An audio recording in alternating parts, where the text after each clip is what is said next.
Ano yung naging parang gateway para gumanda ang buhay ninyo? Nag-DPWH kami. Gano'ng karaming kotse meron kayo? Parang personal use lang namin, nasa 30 plus na yata siya. 30 plus? 40. Nagagamit niyo ba lahat yan? Yun, hindi na nga. Hindi na nga, kasi dami. So, mostly American car siya. Cadillac, white and black. Yung Lincoln Navigator siya. Black and white? Yes. GMC Denali. So, black and white version din siya. Walang ganito sa Philippines. Sa YouTube? Nasa Grand Wagoneer. Pinaship ko from the US. From the US? Nagmamaneho ka rin? Marunong mag-drive, left, right. Di marunong mag-park. Si Suburban. Tsaka si Alphard, Dodge Ram. And then the Tundra na Toyota. Imported din to, no? Yes. Walang ganito dito, no? And then the Toyota Sequoia. This is the TRD Pro. So more sports, tapos ito yung capstone, yung high-end niya. X5, tsaka yung F8 na Jaguar. Jaguar naman to. Yeah. Altera. Ano na to, hindi na nag-reproduce to. So Mercedes-Benz yan, GLS. It's one of the S-Class series ng Benz. And then the Volvo XC90. Ito yung gusto ko na dati na unang bilhin. Nung nabili na namin siya, hindi ko na ginagamit. This is one of the most expensive purchases na kotse noon. Nabili namin. This is the autobiography Range Rover. The Evoque. Oo, gusto ko sana maliit lang. Tsaka yung kulay niya kasi gusto ko red.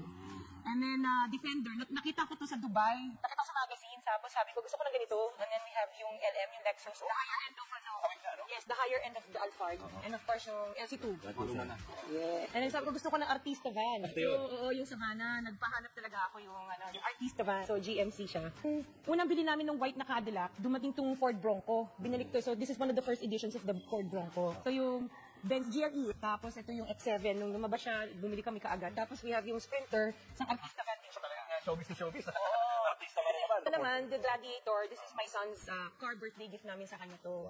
Ito? This is the Porsche, yes.